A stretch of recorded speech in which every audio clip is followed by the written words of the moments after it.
Grabe ang snow ngayon mga kabayan, bro. So pasok pa rin tayo. Uh, let's see what we can do today. Pag hindi kaya magtrabaho, uwi.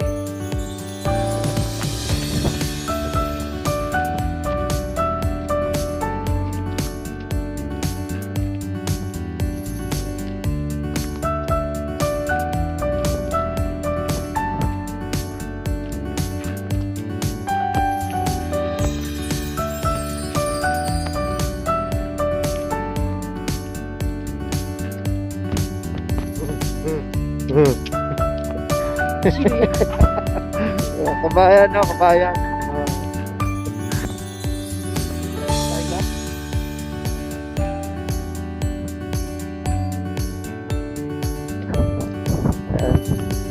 Nakamit tayo ng kabayan natin. Ganito kami rito sa Korea. Walang iniinda. Sarap buhay abroad, no?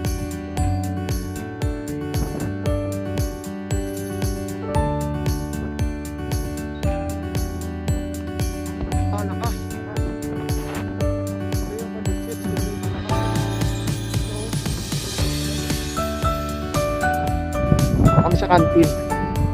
Yung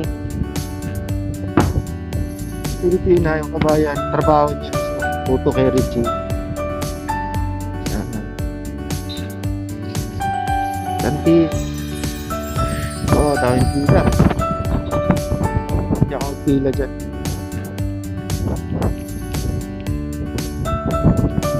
Hindi ho biro. Hindi ho biro ang buhay abroad. Lalo pa sa mga 4 seasons na bansa.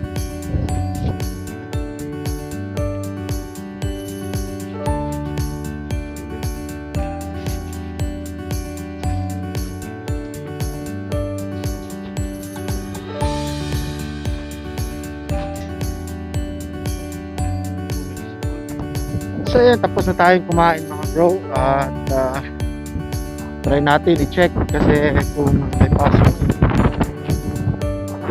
Wala, hindi uwian kasi dito so open siya.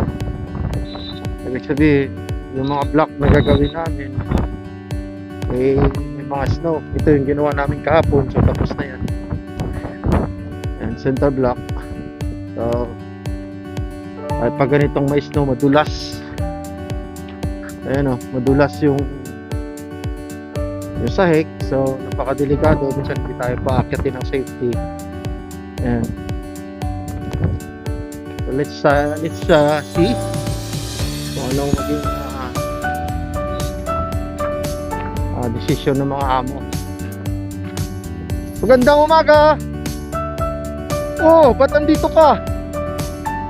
Oh, long time no see.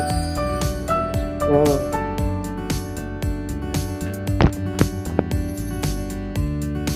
and ito yung time card. So hindi alam kung makapagtrabaho kasi puro snow. Tapos maybe hanggang ano pa to, hanggang mamayang hapon pa to. So hindi alam, pero at least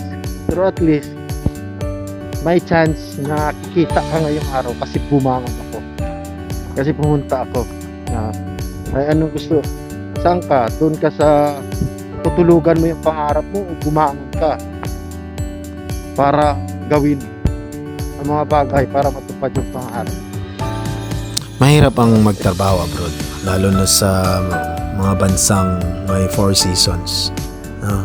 Isa na dyan yung taglamig o kaya winter. Grabe, sakit sa kamay, takaw sa sakit, trangkaso.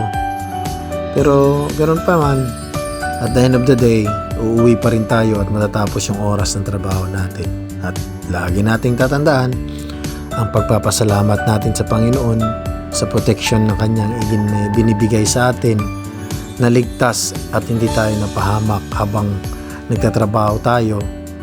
At everyday, nahaharap natin yung mga challenges sa buhay bilang isang OFW para sa family natin. So hindi natin magagawa yan kung wala ang Panginoon, wala yung grasya niya. Kaya lagi tayong magpapasalamat. Huwag tayong makakalimot na mayroong Panginoon na nagmamahal sa atin.